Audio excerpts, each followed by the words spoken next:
Good afternoon, everyone, and thank you all for coming to our seminar titled Enlivening People and Places Through Aboriginal Community Control, Decolonisation, Blak Power and Sovereignty, hosted by CIDRN and Moondani Balluk. I would like to open the seminar today by acknowledging the traditional owners of the land that I'm on, which is the land of the Wurundjeri people of the Kulin Nation, and pay my respects to the Bunurong and Woiwurrung people of the Kulin Nation, who are the traditional owners and custodians of the land on which Victoria University sits. And with that, I acknowledge that these are stolen lands and that sovereignty was never ceded.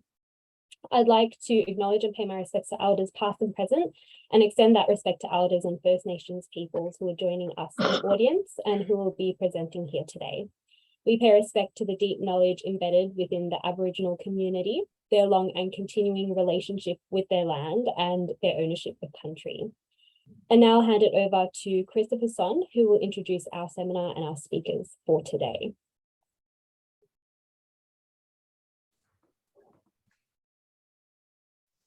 Thanks, Roshani. Hi, everyone. Thanks for joining us and yet another CIDRN Moondani Balluk collaboration. It's a great pleasure to have you all here. I think we last had a seminar first semester, and we're kicking off again for this coming semester with a really exciting set of papers. The lineup has changed a little bit because we've had two people who can't be here. So today we will have Karen Jackson, Paola, Balla, and Lisa Thorpe, who will talk to us a bit about the work that they do at Moondani Balluk.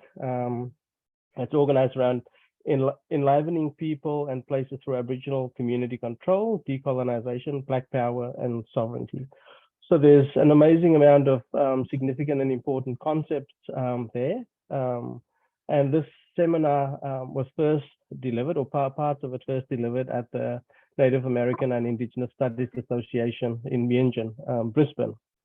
So Paola, KJ, and Lisa is going to talk about the work that they've done, and some of it is organized around some guiding concepts and questions, including some of the pillars from Moondani Balluk, the notion of epistemic justice as grounding some of the work and research practice that they do there. So we've got some of these questions here about how does research enliven and empower Aboriginal communities and our future through decolonisation, enacting sovereignties and place-based Aboriginal community.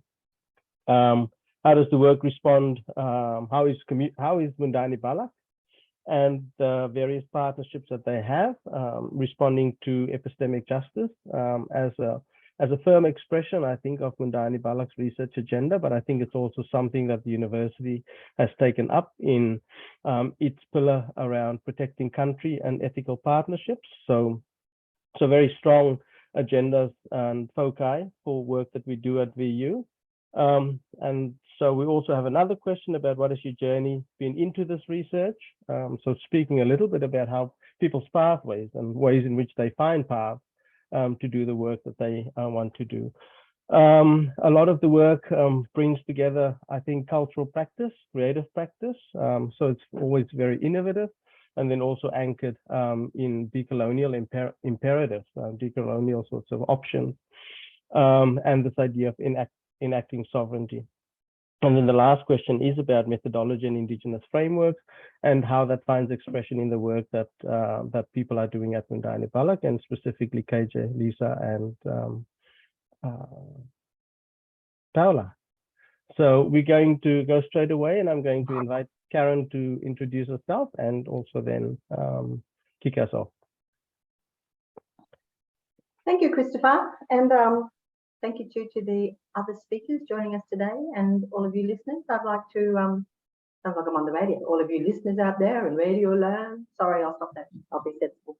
I'd like to acknowledge that I'm on the country of the Wurundjeri Woiwurrung in VU Footscray Park campus, and pay my respect to their ancestors and elders.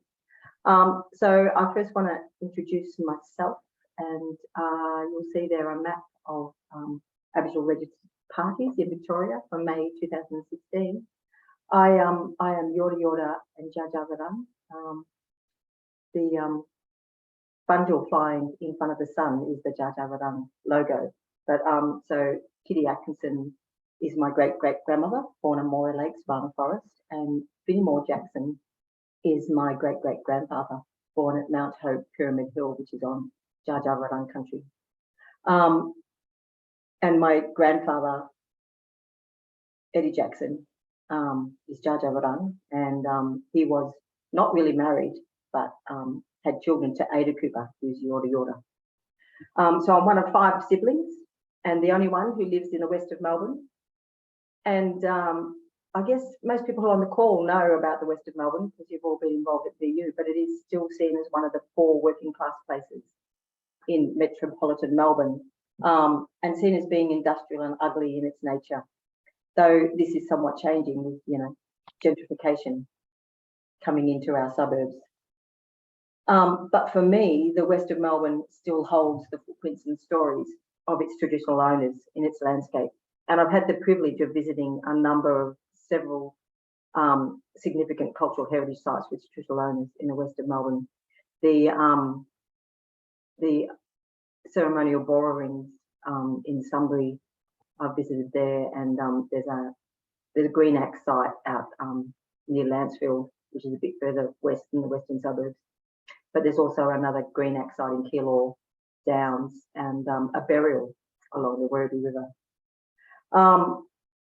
And so the West is currently under the registered Aboriginal parties of the Wurundjeri Woiwurrung, the Wadawurrung, and the Bunurong Land Council. But the West also is was back in the day before I actually moved in here, and still is full of Yorta Yorta mob. So from great uncle William Cooper to great aunt Sally Russell and Molly Dyer. And so for me, the West is sort of like a home away from Yorta Yorta country. And one of the reasons maybe I've stayed at VU for so long, because people know I've been here for a very long time. And what I sort of want to do as part of this introduction is to link who I am to the work of Moondani Balluk and how it relates to how and why I got to be a postgrad student. And I'm still in a bit of a shaky spot about being a postgrad student, but I'll talk about that at the end, I guess. But for me, it's you know, that placemaking, it's belonging, it's connecting, and so I can connect to the West through its traditional owners and the stories and people, but also to the Yorta Yorta mob who are in the West. So for those who don't know much about Moondani Balluk, the Indigenous Academic Unit is the backbone of Indigenous education, research and community engagement of the university. And it began in 1992 as a career development support unit. I joined the university in 1996. So it's a very long time within the Equity and Social Justice branch. And at that time we had a Nyaga Yindi Warrabak Committee of Academic Board, and we ran our off-campus Bachelor of Arts, Bachelor of Education and Delivery on Yorta Yorta country, of course, but also at the Northland Secondary College, which is also now part of our research projects being undertaken through the Aboriginal History Archive. And so we've done a lot of things around Moondani Balluk about who we are and what we've done. We've moved campuses, we've been at St Albans and we've been at Footscray Park. And as people who have been on Footscray Park campus may have seen, we're getting a whole new refurbished space at the bottom of Building G. And we've grown our research. We've got large ARC grants, you know, some smaller IATSIS grants. And through all of this movement and changing along the way, we've also tried to engage locally with the Aboriginal community where we could. And I've always tried to do that in ways that I can by being on different bodies and representative committees and those sorts of things. But part of the issue that I sort of found along the way that, you know, there's a whole set of established Aboriginal community controlled organisations in Victoria that are like statewide orgs. And they were established in Aboriginal Fitzroy, and most have since moved out to the northern suburbs. And they didn't and still don't have adequate resources to provide on-the-ground services and programs in the west of Melbourne. But when they do, they have an explosive impact.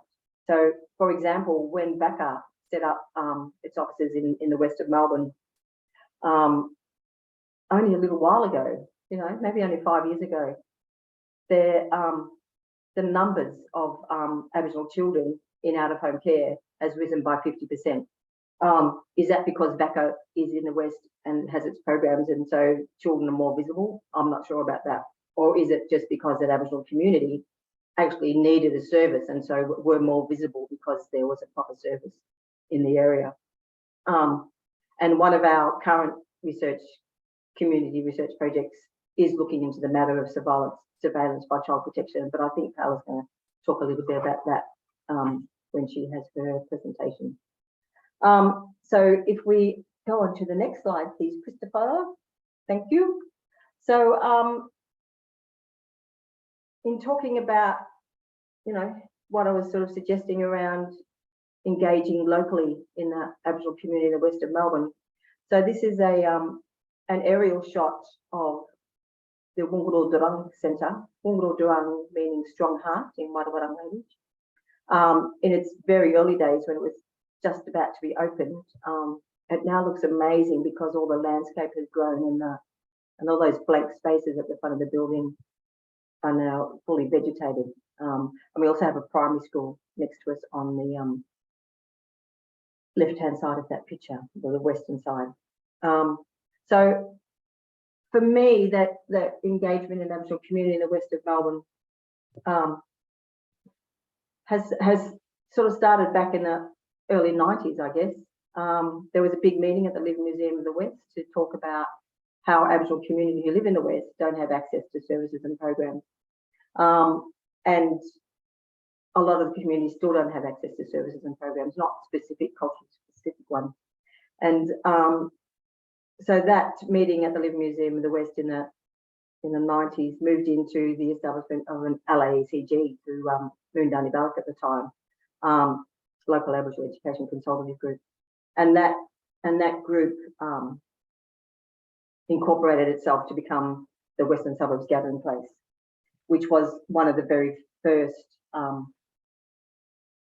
Aboriginal community controlled organisations in the west of Melbourne. There's still a bit of an issue around when it was actually community controlled or not, but that's not part of my PhD, I guess. Even though the year one thesis talks a bit about what happened to that space and why it didn't work. But part of my journey in that space was also moving into our Western Suburbs Working Group, which was then formed as the Wyndham Aboriginal Community Centre Committee, which has now morphed into the Collingwood Aboriginal Corporation, another first of incorporated organisations in the west of Melbourne. So the Aboriginal community in the west of Melbourne, so there's not that many traditional owners who live in the west of Melbourne. There's, you know, a small handful, but the Aboriginal community, a lot of those people have moved into the west for cheap rents. A lot of them are stolen gens. They're erased and sidelined in community because they don't have anywhere to sort of gather. Moondani Balluk used to run a series of cultural workshops at our St Albans campus, and we found there that the numbers grew. As soon as people knew that there was a space to gather, the numbers grew in that space, and that's one of the reasons why we spent a lot of work building this Wungurul Centre. We've also did some early smaller research projects with Professor Mark Winchington, who used to be the director of Moondani Balluk. And we did some work then with the Western Suburbs Gathering Place around Aboriginal women's writing and yarning circles. One of the other really earlier projects was with Chris Son, who's emceeing us here today, and Paola, and at the Iramu Community Centre in the west of Melbourne in Wyndham, actually, where we started looking at community connection and identity. And that work actually showed to us that Aboriginal women in particular, Aboriginal families, were unsure of their status in society, were also fearful of the education system, fearful that their children would get taken out of school because that's what happened to them when they were young kids. And that little group also showed us that there is a lot of intergenerational trauma held by families in the west of Melbourne. because they've never had anywhere together and nowhere to do their cultural strengthening work. But it also showed that being able to connect as a group was really strengthening for that small group of families. So through all of this work, through the cultural workshops, through those smaller research projects, what I saw, what was missing and what was needed in the West for Aboriginal community was a growth in a space to be able to do cultural strengthening activities and for community to be able to engage with each other. And so from that work and from the Wyndham Aboriginal Community Centre Committee, we held an Aboriginal Community Forum in Footscray in 2013 that so we had state government reps there, we had local council reps there, we had service providers reps there, and we had quite a few of the Aboriginal community in Western Melbourne in that space. And the overwhelming voice was that Aboriginal community in the Western Melbourne needed a place to gather. And so from that, the Kolingmadanyal Aboriginal Corporation joined as a committee and then worked with Wyndham Council to actually build this amazing building in Wyndham Balluk. And so that was the idea. So while this place was being built and while we were doing all the consultations around how it should look, and that was where I got the idea to go, yes, KJ, let's be brave. I enrolled in the integrated PhD, did my year one thesis, and which was that title there. And now I'm moving into my PhD, well, after I do my leave of absence. But what that process along that journey, what I found and saw, that the Aboriginal community people who were involved in the designing and helping to build this building, how they actually grew through that process and how they found voice and how they understood their own knowledge and how they shared that knowledge but grew that knowledge and then worked in a space to be brave to use their voice and actually engage with other community people to talk about what the space was going to be. Because in the early days, there was a bit of backlash around, well, are you going to be a health service? Are you going to do this? Are you going to do that? You know, what is it that you're going to do? And those people who grew their voice through that process were actually able to talk to the community about what this centre is actually going to help do. And so for me, these quiet Aboriginal women who saw themselves as not having voice actually grew in their own sovereignty and grew in their own voice and were able to advocate. And so I wanted part of my PhD to be able to document that process as it.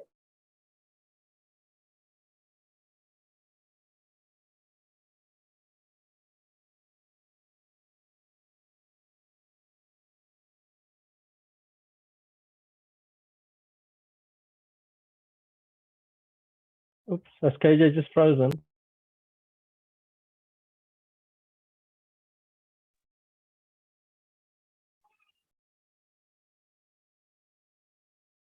I think KJ is frozen, so I don't know if she's gonna make it back. Maybe we'll give her a second. Otherwise, Paola, we might have to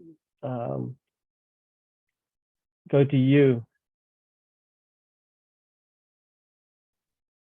Sure, we could also message KJ and perhaps So no. yeah, so maybe she'll come back in, but I guess maybe just a quick transition there, Paola, because I think KJ's done such an amazing amount of work over a very long time, but I guess the theme of displacement is very prominent, I think, in the story that she tells, and then the way in which placemaking, I think, as a collective sort of practice of self-determination holds so much of what sits and drives that work there that she's been doing over this period of time. So Paola, so I'll invite you to continue, and then maybe KJ can make some comments after Lisa's spoken again. Yeah. Sure. Yeah, I think it looks like we might have lost her totally. Can't see her there anymore. Thank you. But before I do, I'd like to pay my respects and acknowledge country where I am, which is Bunurong and Wurundjeri Woiwurrung country, specifically or colonially, known as Footscray.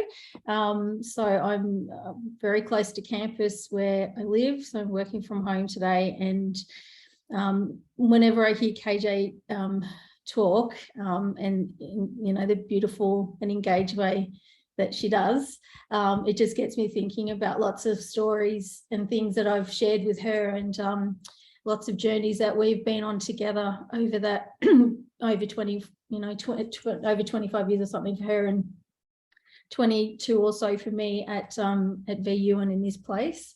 And I feel like going completely off away from my PhD project and talking about lots of the things that we have done together and in community here, because it reminds me of a lot of people that we've lost, that have passed on, particularly Aboriginal women that we've been in community with and relationship with on this place. So it gets me thinking a lot about them. And also in that community, you know, we've suffered a lot of losses just recently. So I just want to take a moment to acknowledge them as well, and the fact that they remain with us through these stories and projects, and we honour their memories in that work with us. So just sort of thinking about that, I'm really honoured that I get to, you know, live and work on this beautiful country, because I was actually born here as well. So I live 2 minutes walk around the corner from what was then called the Western General Hospital, now known as Footscray Hospital, being redeveloped as we know, and also just around the corner within a few minutes walk of my home too is you know, Uncle William Cooper's house in Southampton Street at number 73, and very close to what KJ was mentioning and talking about the strong Black history of activism and human rights battles that our people took on, in particular those Yorta Yorta people. And Auntie Molly's house is very close to where I am as well. So this means it's all very close to campus. So we're 5 minutes, I'm just actually about 10 minutes walk from campus at Footscray Park. St Albans has also been a really significant place to us in this work that we do, and I get to speak, you know, really fortunate that I get to have been mentored by KJ, employed by her, guided by her and supported by her in only ways that Black women can, in a way of unconditional, very staunch love and honesty. And she supported me, you know, as a community member, as a woman, as someone from the Aboriginal community of Echuca. So I grew up on Yorta Yorta country with my family, raised by my very staunch mother, Margie Tang, Wemba Bungunditj Mara woman, and my grandmother Rosie, and all of my aunties and uncles, massive extended family at the Echuca community. And it's where my grandmother absolutely talked me into doing a PhD when I was only 8.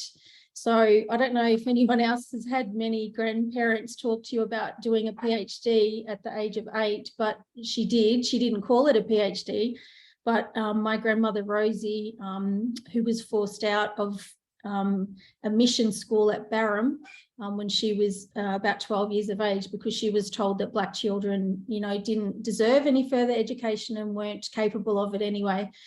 So she was forced into manual labour as a child, like many Black children, and particularly Black female children in this colony have been.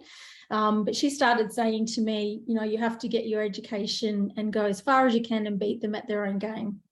Now, I didn't quite know what Nan was talking about, but I knew that I was being racially bullied and violently attacked at school, particularly by white farmers' children. So this is at Miama Public School, which is Echuca Miama, as you might know, is Yorta Yorta country. It's a little border, people call it border town. Our people wouldn't have called it border towns, but Miama's place of the dead. And it was a very difficult school to be in, very corporal, very petty, nasty punishment towards Black kids. And so the white kids really ran the school. And so white farmers' children had a very particular hatred of us and kids like us, and would accuse us of, you know, having all sorts of privileges and things like free cars and houses, which still disturbs me to hear this to this day. Those kind of propaganda and lies persist about Aboriginal people being takers of things, which really fired me up about education and activism, and reminded me why my grandmother, what she could see was what that I couldn't see quite yet. She could see that I needed to be emancipated through education. And so she did that through showing me books by people like, you know, Kevin Gilbert and Auntie Marge Tucker's book, If Everyone Cared.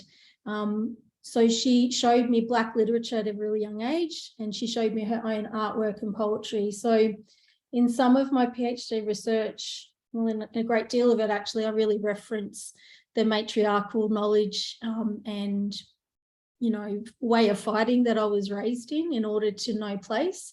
And the image that's on the screen that Chris is sharing for us is from my PhD exhibition. So in the centre of that space is a mission house, or a recreation of one, which is, it's really in tribute and ode to my grandmother, my great-grandmother, my great-great-grandmother, Nancy Egan and Papa Mariah Day, and their mother, my great-great-great-grandmother, Joanna Ingram, and them as staunch matriarchs of Wemba Wemba country and place, and where they had to survive mission life, and that mission life was enforced on them by the inland missionaries at the time.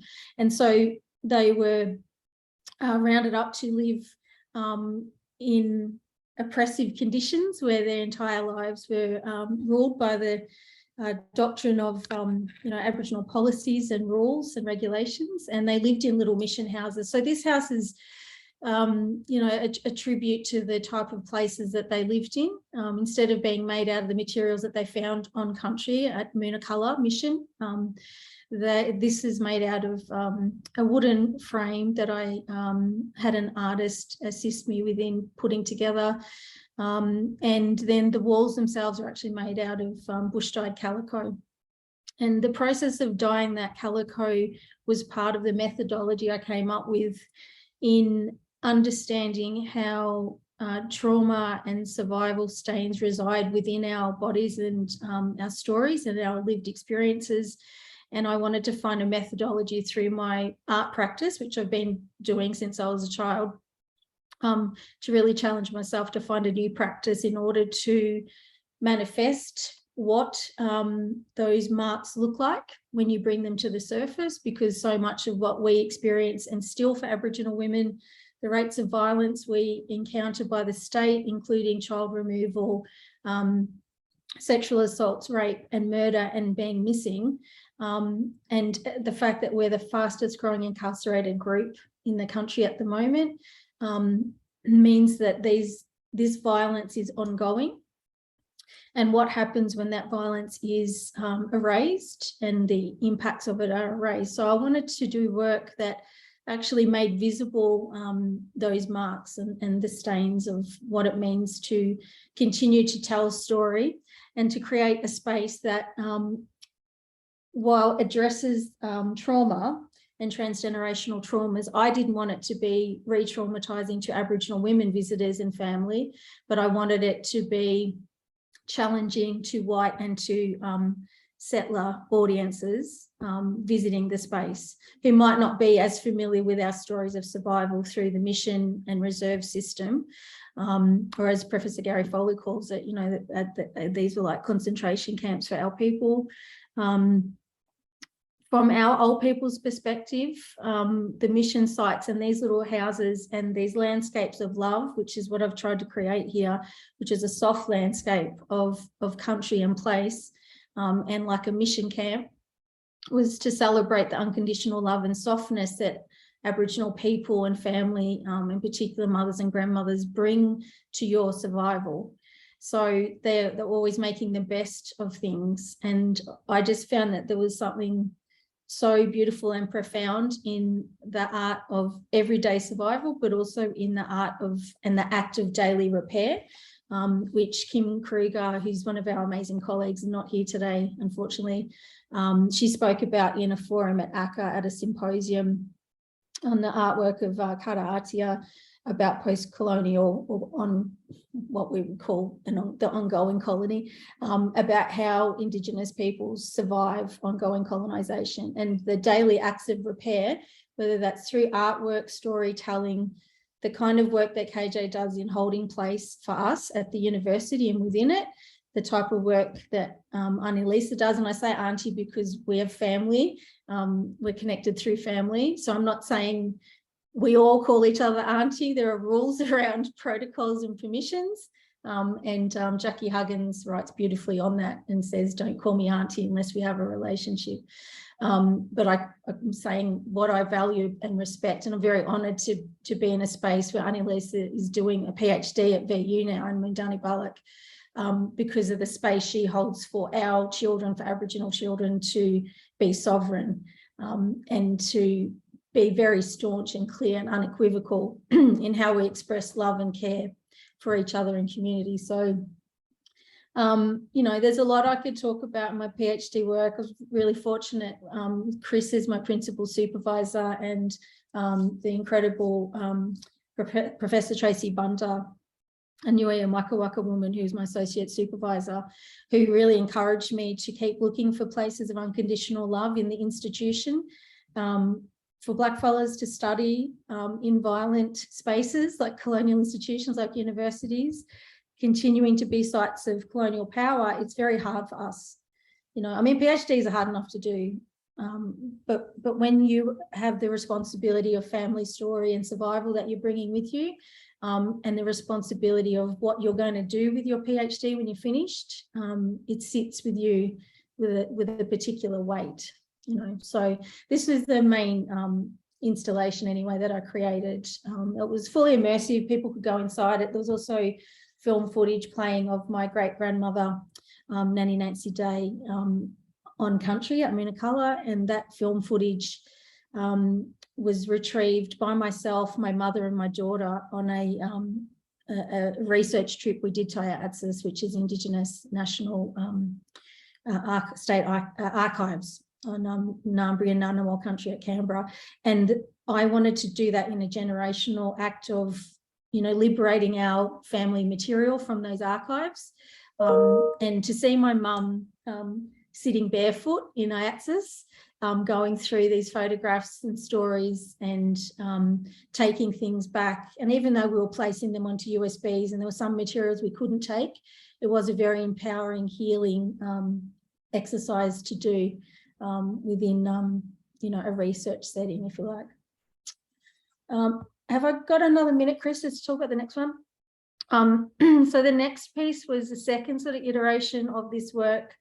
And the first work was at Footscray Community Arts Centre. If anyone went there, it was held over 2 galleries. So I had 2 distinct bodies of work. One was photographic, and that was about family matriarchs and a female entity called Mook Mook.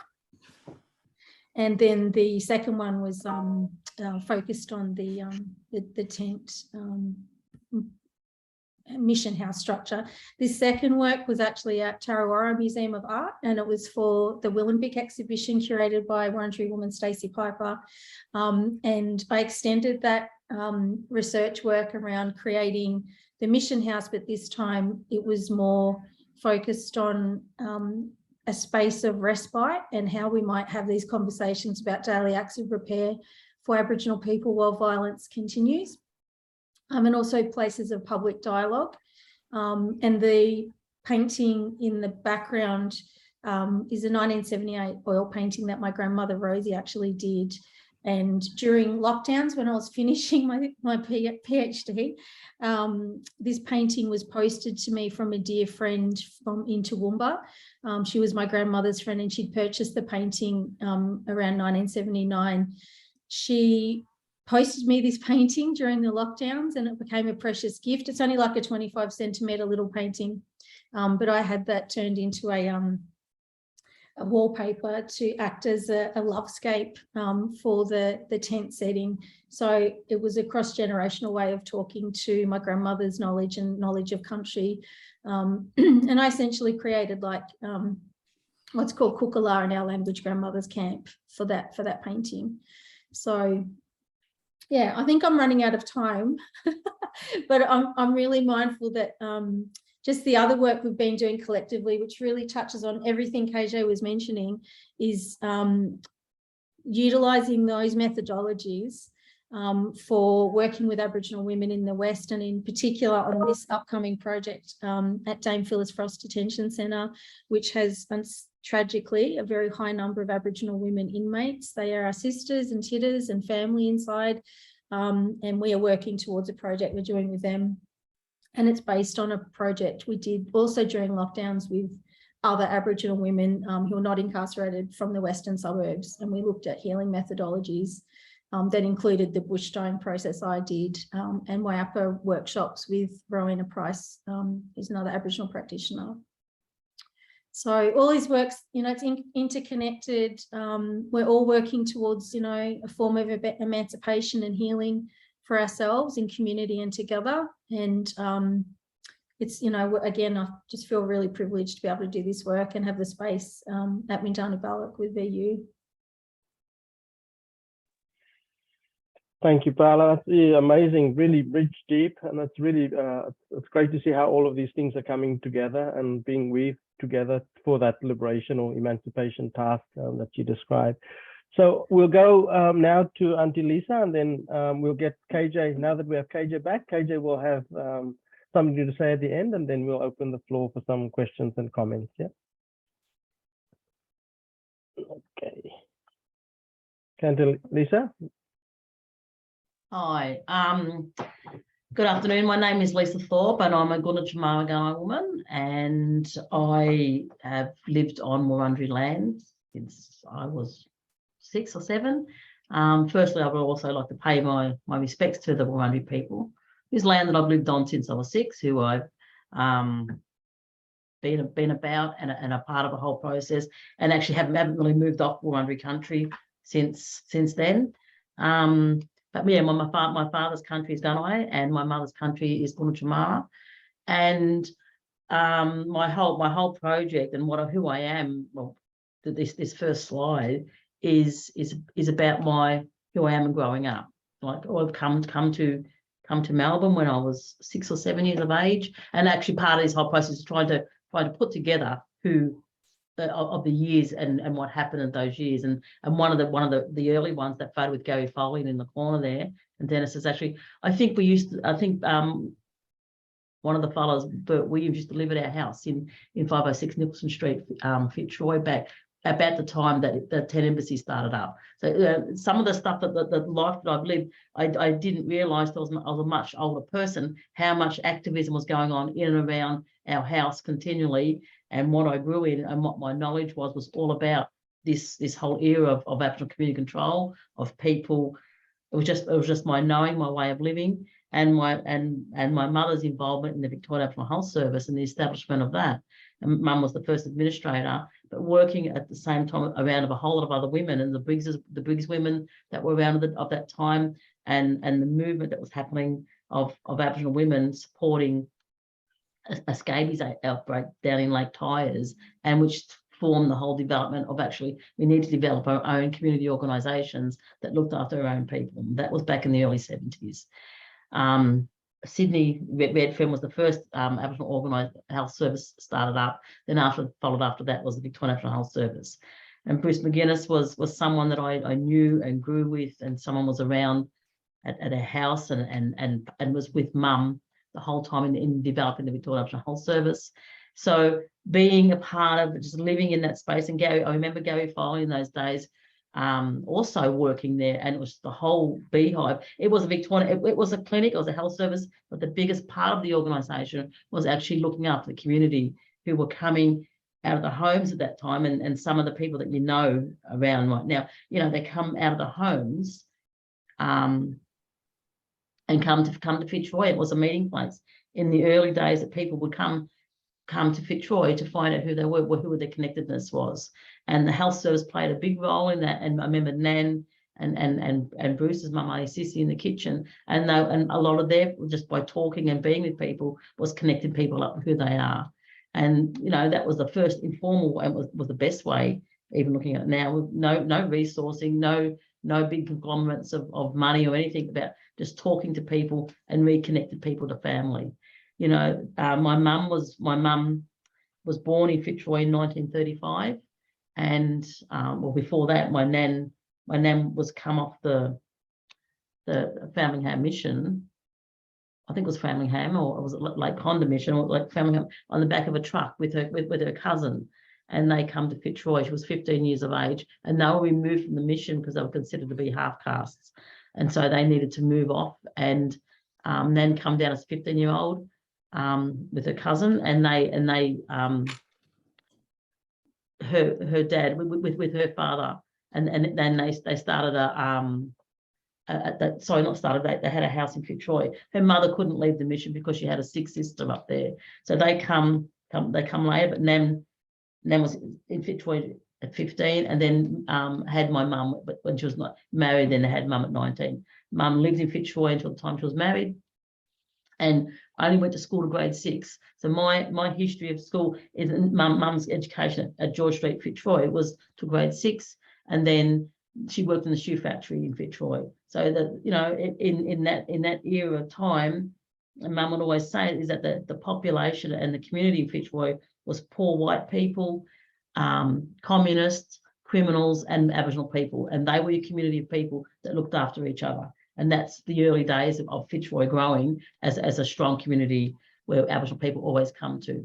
Then when she had her family on Gunai country and Dad's country, then come back 17 years later, and then the establishment of the Victorian Aboriginal Health Service in the early 70s. And that's where who I am and how I grew, was in this little place in Gertrude Street, which is now a really, really fashionable place. But back then, it was the parkies of the Fitzroy at that time that cleaned up a derelict place where they used to sleep, so they could start the health service, because it was a situation where we needed to have a place where we could actually have us start our own community organisation. And Mum would stories Mum saying that the doctor used to work at the Children's Hospital in the daytime, at night time, sorry, and take medicine and bring it back to the health service so they could actually have a doctor there now in the daytime. So the beginnings of the Victorian Aboriginal Health Service was built on the need and the determination of people that we needed to build a process for our own people. People like Bruce McGuinness and Gary Foley, who were there and around in the day, and the momentum of creating a community-controlled organisation based on what drove that was Blak Power. And it was actually that was the whole process, that we need to develop who we are, and we need to be strong about that. There was nothing there that the government, going back to the health service in the early days, it also was the premise and the starting off of your general community health centres. They weren't around in that time. So the health service not only supported Aboriginal people, but also was an instigation of actually starting your general community health centres, which are around everywhere. I grew up at the health service as a child, and then one of my first jobs at the health service was that you worked wherever you needed to work, and you had to do what you needed to do to actually ensure that you done everything, and you grew your knowledge just by doing and being a part of stuff, and living around just Mum and my knowledge. My mum's 87 now, and is still full of so much knowledge and so much. And sort of, I always ask the questions that why is where we're at not like her memories of these days when we just done things because there was a need to do it. And it's a sad situation when you're now in this process and thinking back to that and where I am now. Do you want to change the slide, Chris? Where I am now is actually all the information that I learned as a child and growing up. And I've been talking about doing a PhD, not since I was 8, but for the last 10 years, was a whole process that, I needed to do it because it was just so much. I wasn't entirely sure what I needed to do it on. But when I got to the point where we were developing this whole process of Pulpit Willem, and the story of how Pulpit Willem come about is actually I needed to do it to start to document the history and the beginning of behind Pulpit and what Pulpit actually stands for. It's like and the principles of what community control was, what I knew and what I grew with, they were started to not be able to stay strong because the processes and a lot of other things happening around it actually started to weaken that whole process. So I suppose there's some things about I actually sort of don't know outside of what I grew up in, and the whole development of Pulpit Willem is actually been, and that's a Woiwurrung word for meaning children's place. And we just developed this. There was an opportunity that come down from government that we could build. We needed to build an early childhood, or no, we needed to build an early childhood centre. And so with that concept in mind, and I was part of the early board back then, it was about, well, my mind was a community organisation that was run by Aboriginal people, and everybody else thought the same thing, and we just continually kept growing an organisation, and it was community control which led who we are. So we have a board of 9 Aboriginal people. The strengths of who we are is all about being an Aboriginal people who once again look after and grow our own space. And the more and more I worked in this space, the more and more it was necessary that we needed to keep it strong as a community organisation and actually do things differently to protect our children and our families, because it's still out there and still really, really rife about how easy it is to lose our children into the system, and actually the education system's not doing a whole lot of great work in the sense that how looking after our most vulnerable families out there. Having the organisation itself wrapped up in community control actually supports us to protect what we need to do inside the organisation. We're governed, we're governed by and funded like any other mainstream early years childcare centre out there. But how we run and look after the organisation internally and include Aboriginal people and Aboriginal families, it has a completely different feel of what we do. Our whole organisation is all about community engagement. Families come to Book now, and some older people have actually said this is the feeling of what they knew about a community controlled organisation used to be in the early day. The families engagement, what we do with our children, what we support them is actually building a strong identity. And the biggest part about with our children is actually it's about who they are, who their mob is, where they're from, and they acknowledge country, and they grow in strength of who they are as Aboriginal people. So when they're ready to go to school, they actually carry that knowledge, and they can be stronger when it comes to dealing out there and being able to hold their own. The only map that they know of before they go to school is the Aboriginal language map. They don't know any other map.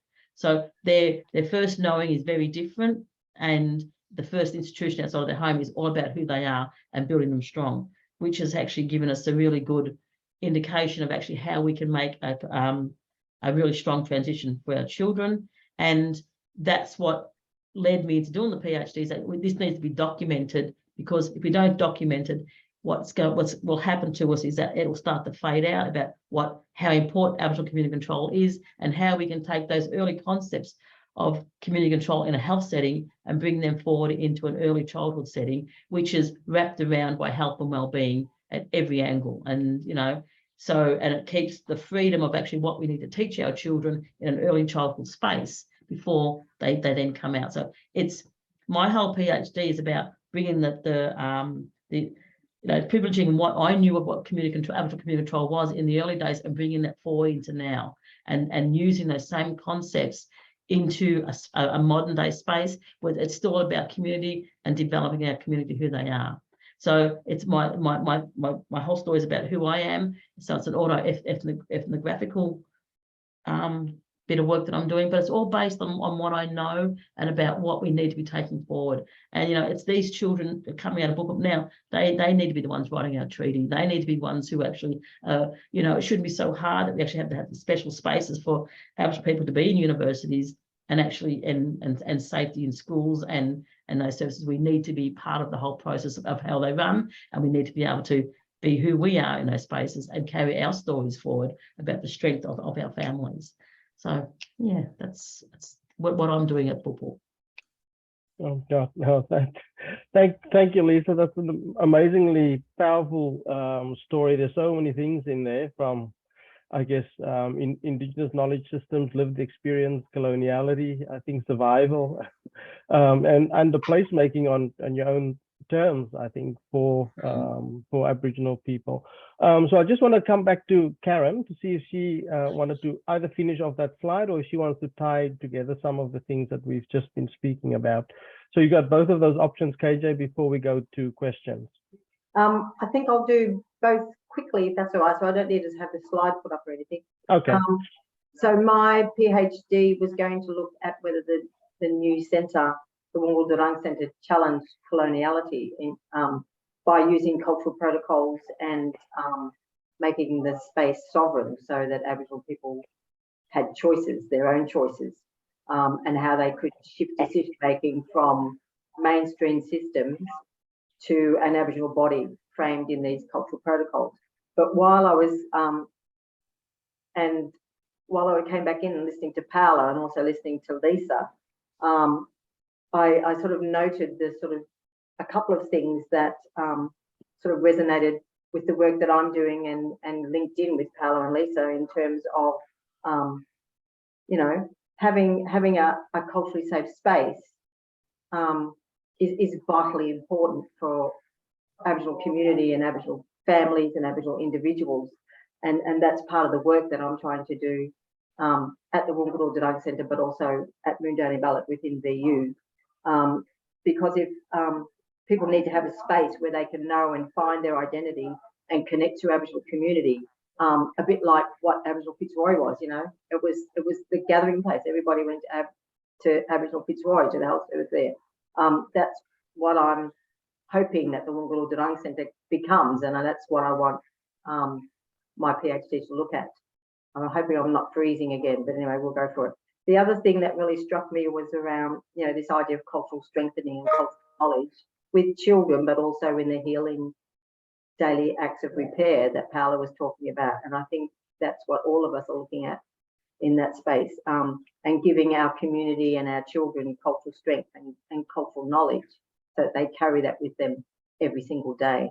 And the other thing that sort of weighs in on me was something that Paola said that I hadn't really thought of before, about the weight that you carry in doing a PhD, and that's probably why it's so frightening to actually get into that space to do it.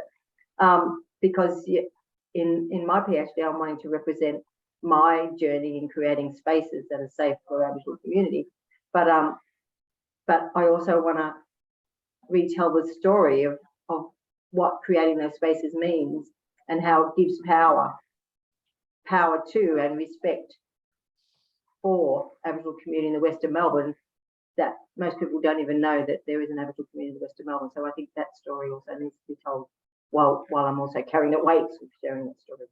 And I think I'll stop there now because we've given enough, I guess. Yeah, thanks.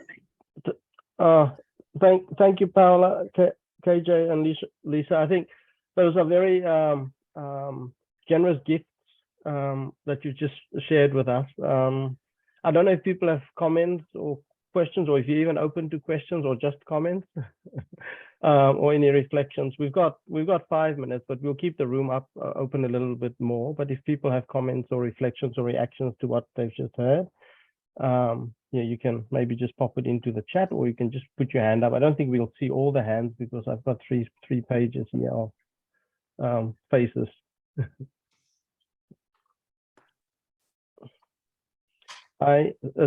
It's Sarah and Heather together. Thanks, Chris. And thank you so much, KJ and Lisa and Paola. My mind is kind of going like, you know, it's like the ideas are all kind of swelling and milling around.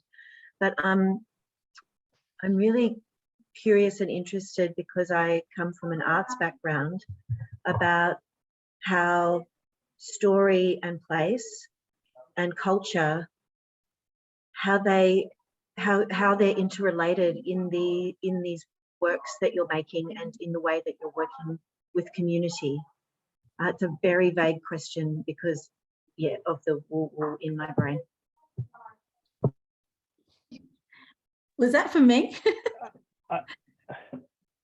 Well, for whoever wants to consider that and speak to that, I guess, Paola, yeah, that could be good for you because you work in an arts practice, but I don't mean this just arts. And I know that arts, you know, may be inextricably linked with culture and tradition, story, peoples and knowledge. And I'm just wondering how you pull those together when you're thinking about this in your PhD thesis, or do you try and separate them in some way? No, trying to separate them is impossible for me. And I figured out a long time ago to not even bother trying anymore, because I tried doing that at one point and it was pointless. So I think it was a matter of reflecting on that the kind of traumas that I experienced as a child, which is predominantly, white violence,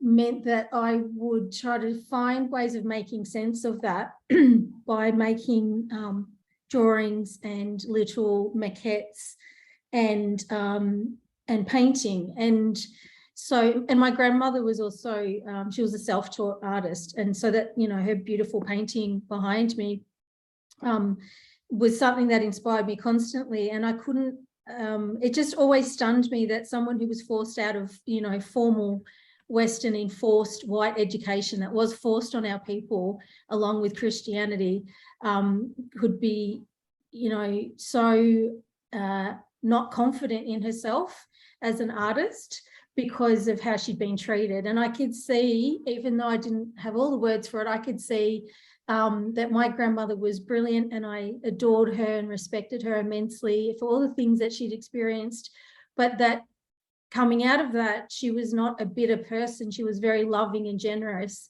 and loved sharing her artwork. And she did that with people at the Nyanda keeping place in Echuca, which is this incredible cultural keeping place our community started in the 1980s in Echuca. And it was to showcase local Aboriginal art and cultural artifacts from our community. So to me, and my grandmother, the other thing that she would do when we go camping all the time, at whether it was at Moonakalla or on at beautiful Barma, KJ's gorgeous country, she would say to me, draw me and then I'm going to draw you.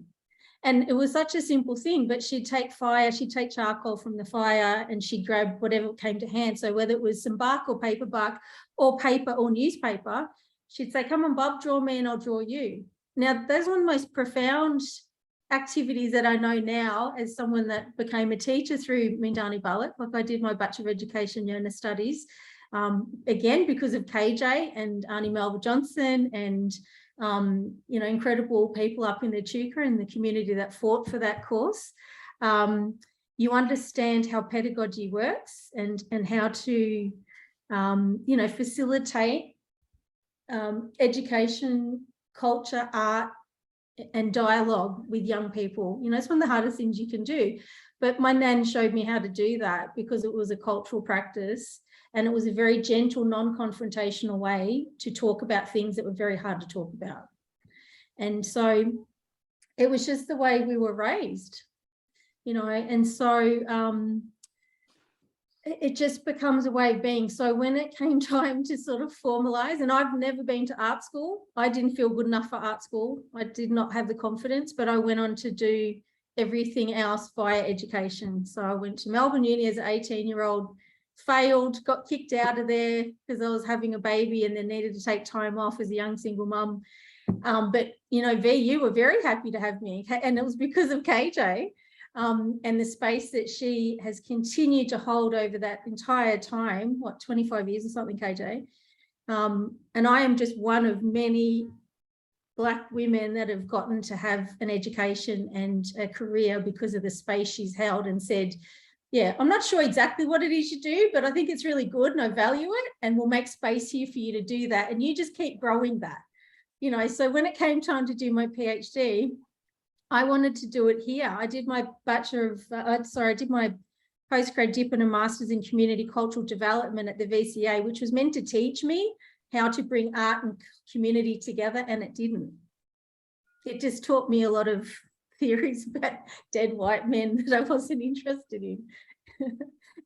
And there were no Black lecturers there. There were no Black teachers there. There was a lot of white people that were telling me what they thought community cultural development was. And I was looking at them saying, yeah, no, I was raised in community cultural development. This is not it. So there was no way I was going to trust them with my PhD. So that's why I wanted to do it. at Moondani Balluk and go back to that story art, holding space for people's trauma, but also for their joy, because we get used too much for our trauma stories, and we have to be really careful in how we hold space for that, and that it isn't used as a currency by white researchers and organisations. So yeah, the balance is very fine, you know, in how you hold it. And the way you find it is by showing it to other people and checking in, is this okay? And not hiding anything you're doing. It has to be accountable to your family and your community. Yeah. So, and I guess leading on from that too, though, so what we're going to do at the Woongaloo Centre is take our cultural protocols, which are formed around 6 pillars. So we engage with community to talk about the 6 pillars. So it's country, culture, individual, community, blah, blah, and blah, blah. I've forgotten the last 2, sorry. But, and then we created a whole set of words around what these pillars represent and what they mean to Aboriginal people in the west of Melbourne, but also what they mean to the partners who you use in the centre. And so from this set of words, we're now going to engage with community and create art of those cultural pillars and those words that are really important to all Aboriginal communities in the west of Melbourne. And then we're going to place that art within the centre so that when you, in the foyer, so that when you walk into that centre, you're actually taking on the responsibility and the accountability to know what those cultural protocols are, to look at those cultural protocols and know that you understand them, and then enact them in that place so that you're connecting to the rest of the community that made those cultural protocols. And so art will be used in that place to help anybody who walks in that place to connect to Aboriginal knowledges. So yeah, that's a really wonderful thing that we're trying to get to do in that space, but yeah, we'll get there. Amazing praxis, KJ, of holding space, of making space, of creating space. I think it's, yeah. I think building on from that, there's a question from Natalie asking if you can say a little bit more about the concept of daily acts of repair, I think, which is probably intimately tied to the spaces that was mentioned. I don't know who's going to have a go at that. You again? I can share like some of the stuff that Kim Kruger was talking about, because it sort of leads into her PhD stuff. But I spoke too much before, so I'd rather let Annalisa say something now. But I'll send it to you, Natalie. Okay. I just want to add, if we're talking about a whole space of healing and repairing, Boop is a space, and it can be a lonely space on the outside of it, but inside it, Boop, we take care of each other.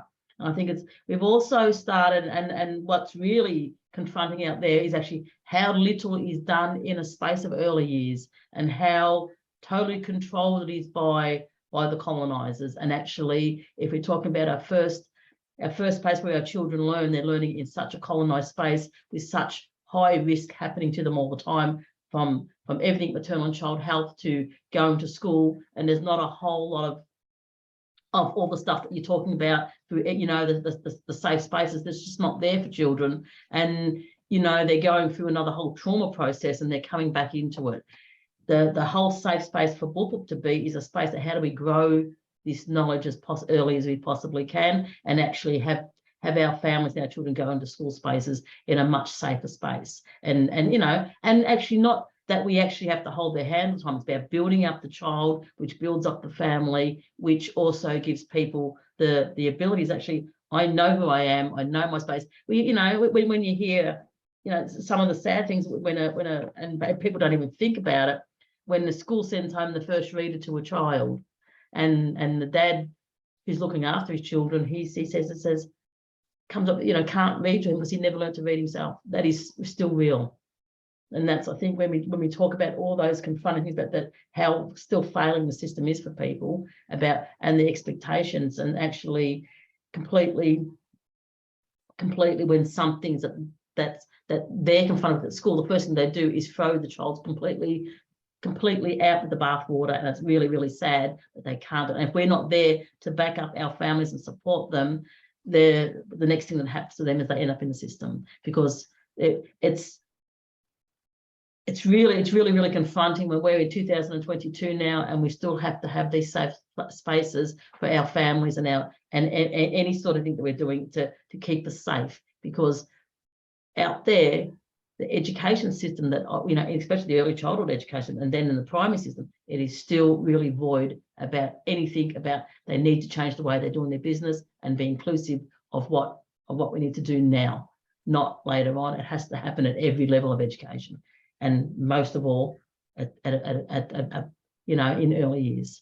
People learn the most in their life in the first 3 years of their life. If we think like that, then what are we teaching our children? And just following on from that, Lisa, I remember you and I were in a Zoom meeting with, who was it with? Anyway, I don't know, government department people, talking about early parenting centres. And we both sort of said to them, well, Lisa said most loudly, as she should, that, well, what's the point of putting nice little designs and Aboriginal colours in early parenting centre when it's not a culturally safe space for Aboriginal families to enter? It's a white centre that you're expecting Aboriginal people to come in and use. You're not even having Aboriginal staff. It's not in Aboriginal control, and there's not even Aboriginal people on the board running that centre. And I remember them white women sort of going, oh my God, what are we going to do here? How's this going to happen? And Lisa saying, well, you need to set up Aboriginal early parenting centres, not, rebuild parenting centres so that that looks like it's a nice place for Aboriginal people. That's another important part about placemaking and how to make people safe in those spaces and how they can access services in a way that they should be able to. Can I just add to that? It's actually what I'm finding out there too is that people just are not trusting that Aboriginal people can lead their own life. And that really completely says, oh, we know what we need. We know what, we're not saying we don't want the support from outside, but let us lead it and let us tell you what we need to do and how we need to move forward with this. Then we can actually have a better participation in what we need. And you're not going to run into a lot of, some of the places are actually horrified that the thought that we're leading our own space. And it's so there's so much work to be done. It's actually, we know what we need, we know what we want, and we actually have a right to get access to good services, and these children have a right to grow in a safe space. We still shouldn't be, our people shouldn't be facing what our grandparents and ourselves have faced in the school systems. It needs to change.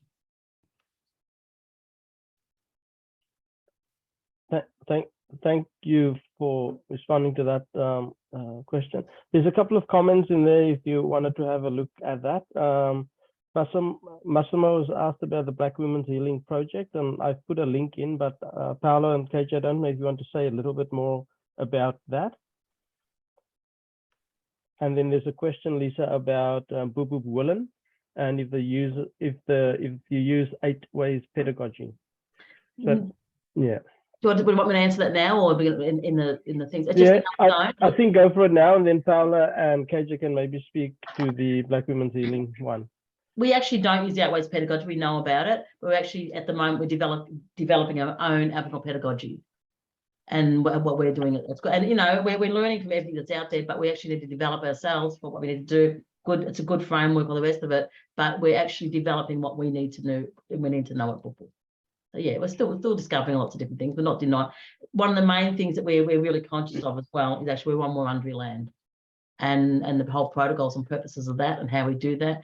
The bulk of the children who come to Blak are not from the Kulin Nation; they're from everywhere else. So all that process about how identity and our strength about who we are wherever we're from is foremost what we teach at Blak.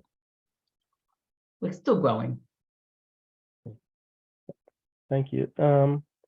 Paola and KJ, and I think there's go with that, and then maybe someone can respond to Helen's question about walking methodologies, which I think you guys do a little bit, KJ, but maybe in a different way to that question. So Black Women's Healing, I mean, yeah, we've done some great publications that we're really proud of, and I think you put a link there, Chris, to one of them. Yes. Where is it? I'm trying to find it. It's just a little bit further up. Yeah, we've just had one. We're waiting for our copies, aren't we, Chris? For the For the chapter. The chapter. But yeah, there's some publications there you can have a look at, Massimo. And I don't know if we've got a little bit more coming up, but I think we're just very keen to move to the next stage of the project, and it's taken a long process, like the ethics process, to get to the point where we can, start. But as you can imagine, there's still deaths in custody of Aboriginal women happening, and so it's really difficult, complex work, but we're hoping to get out there very soon. But there are some publications you can have a look at. Just KJ might talk more to the project in a minute, but just on walking methodology, I mean, it's something I do, it's something our people do. I'd like to write more on this, but basically, if you think about, I know that it's a real thing at the moment in some art sort of spheres to talk about, and I know there's some white artists that write about walking as a methodology. Our people have been walking, this place for tens of thousands of years, and then we started walking off missions in protest, and we walk city streets all the time in protest every single year without fail. And Auntie Lisa talking before about community, and her mum, Auntie Elma Thorpe, and her nan Auntie Edna Thorpe, and the phenomenal work they did in just knowing city spaces and community and walking. And I think about the amount of walking Aboriginal women do, walking to work, walking kids to school, to factories, to jobs, for food, for services. It's a practice we do because we have to, so I love walking like as a healing methodology and knowing country, and for my peace of mind, and for also being in connection with country. But I also get annoyed when people theorize it to the point that it's sort of decentering it from Aboriginal people knowing place and moving place. And, all the major roads in Melbourne, like Ballarat Road, was an Aboriginal walking path before it became paved with gold, as they say, with stolen country turned upside down to rip the guts out of it. But it's interesting. I know the beautiful, Dr. Tony Birch talks a lot about walking, and he's interested in it. And we talked about a mapping exercise at one point, but we might come back to that again one day, and then we'll see. Yeah. Helen, I don't know whether you were at VU when Professor Mark Winchington was here, but he used to do a lot of his research via walking. So he walked his country, same as Paola said, he actually went home to Western Australia to walk his country and write his own personal research on that walking journey. So he used to use a walking methodology in a lot of his writing. Now, he was also a performance lecturer here at VU back in the day. But yeah, country and place and belonging and being able to walk on country, it's something we don't actually have very good access to, when we should be able to access our own cultural sites and the places that are important to us. There's a whole issue around having access to country as well, around walking, even though we do walk everywhere. And the famous Tony Birch and I have also done a 100-kilometre Oxfam walk, so that was a lot of walking on Wurundjeri Woi country. It was pretty amazing. But we used to do that with, when we were doing our training, we did it with Charlie Solomon Jr. And Charlie is an environmentalist and trained in environmental landscape. So he used to talk to country with us when we were walking those tracks up the back of the Dandenongs there, and talk to us about the plants that were in that space and how they used to be used. And it was a pretty amazing way to do training, actually, with Tony Birch spinning yarns and young Charlie Jr. telling us about the plants we were passing on the way and how Wurundjeri people used to use them. Yeah. Oh, am I meant to talk about the this project now? Or no, because we've got the articles. I don't need to talk about that one. Some people just read the articles. Yes. Yeah, you don't. Maybe you can say. I don't know. I think maybe the important part there too, KJ, is the fact that it is something that emerges out of that rich experiences that you, Paola, Rowie, and others have had over the many years, and how that is now being translated into a program of work with people in the various places that you've gone to. And I guess the one paper is about articulating Black women's healing as a decolonial project in itself, and of itself. So I guess it's maybe something like that. So those are things that's in the that has been written about and that will come out at some point. But it just illustrates, I guess, some of that activity and the activism and the decoloniality as it's embodied and embedded in the everyday work that you do. Yeah. And I think importantly that the Access funded project, the Black Women's Healing, for me is a direct response to the numbers of Aboriginal children in out-of-home care. You know, those numbers have doubled, tripled across Victoria. And that breaks my heart, and it breaks families apart.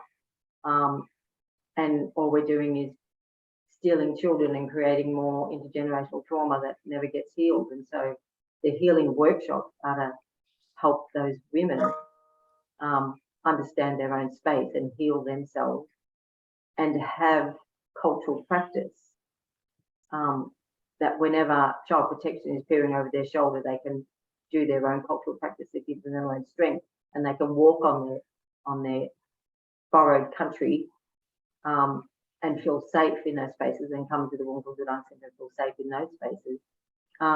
But their stories for us are also going to shift policy and practice in child protection, in the delivery of mainstream services and programs to Aboriginal women, so that people think twice about what it is they do when someone identifies as Aboriginal, when they're coming in to actually try and get help to care after themselves and their family and their children, you know, and women coming out of jail that have been separated from their children, and just, you know, that even breaks my heart even more that they've been ripped apart from their children, most of the time, but, you know, unpaid fines and things like that, or just, you know, misdemeanors that they shouldn't end up in jail. They, you know, jails are not for Aboriginal people. It's not a good space to have people. They can't connect to anything in jail.